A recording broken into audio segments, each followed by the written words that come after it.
Hello. Hello. হ্যাঁ, বলেন। কিরে ভাই, কথাটা পছন্দ হইলো না? ভাই আপনি আমার বলতে হবে তো, কেন কি কাজে আমরা সেটা বলতে হবে তো, তাই নাকি? আমি তো এখন এই শালা, তুই আমার চিনিস না? হ্যাঁ, আপনারা ব্যবহার ঠিক করেন। তোর 10টা মামলা দেবে, আমি আসতেছি। তুই ওই শুভপুর যে রাস্তায় থাকস, তোর আমি আজকের ভিতরে ধরবো। আচ্ছা আচ্ছা। তোর 10টা মামলা ঢুকে 10টা ঢুকাবেন কেন, সেটা হ্যাঁ, কেন? তোর আমি আসতে কইছি, তুই আসবি, এইটাই শেষ। সেটা বলতে হবে তো, আপনি বললে তো আমি এই অবশ্যই আমি আসতেছি। আসতেছি, থাক। হুম। আচ্ছা। শালার করে শালার, তোর হ্যাঁ, দাঁড়া। বলেন। এ বিষয়ে এএসআই মঞ্জুরুল বলেন, এই বিষয়টা আসলে ভাইয়া যে উমরা যে তারিখে ওটা দিয়েছে, এটা অনেক আগে কাজ। ওনাকে জিডি মূলে 4-5 মাস আগে থেকে ওনাকে ফোন দেওয়া ছিল। জি জিডি মূলে, ঠিক আছে? ওনার একটা চিন্তাই করা একটা মোবাইল উনি ব্যবহার করতেছে।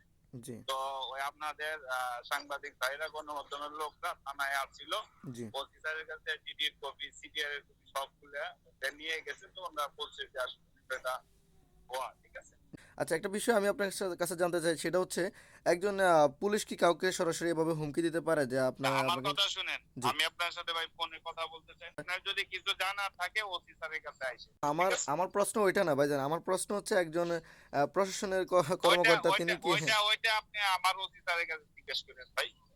এ বিষয়ে কুমিল্লা কোতোয়ালি মডেল থানার ভারপ্রাপ্ত কর্মকর্তা তৌহিদুল আনোয়ার বলেন, গতকালকে আমার কাছে একটা মানে অডিও রেকর্ড আসছে, সেটা হচ্ছে আপনার এএসআই, ওনার নাম হচ্ছে মঞ্জুরুল ইসলাম। হ্যাঁ, উনি একজন লোককে ফোনে হুমকি দিয়েছে, মানে তাকে 10টা মামলায় দিয়ে দিবে, এরকম একটা হুমকি দিয়েছে আর কি ফোনে। এই বিষয়ে আসলে আপনি কতটুকু অবগত আছেন? একজন সাংবাদিক আমার এখানে আসছিল।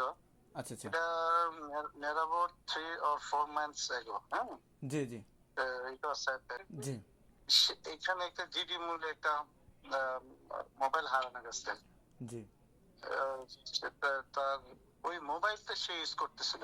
সে তাকে বলতেছিল, আপনি মোবাইল যেটা ব্যবহার করতেছেন, সে মোবাইলটা আপনি দিয়ে যান। চোরাই মোবাইল। জি সে আজকে কালকে পরশু এভাবে আসবে বলে আসেও না, কথাও শুনে না। ও তখন ও বলছে, ও এই তার মানে রাগ জমাইতে না পারে হট করে কথাটা বলছে, সে আমাকে স্বীকার করছে। এই হচ্ছে বিষয়।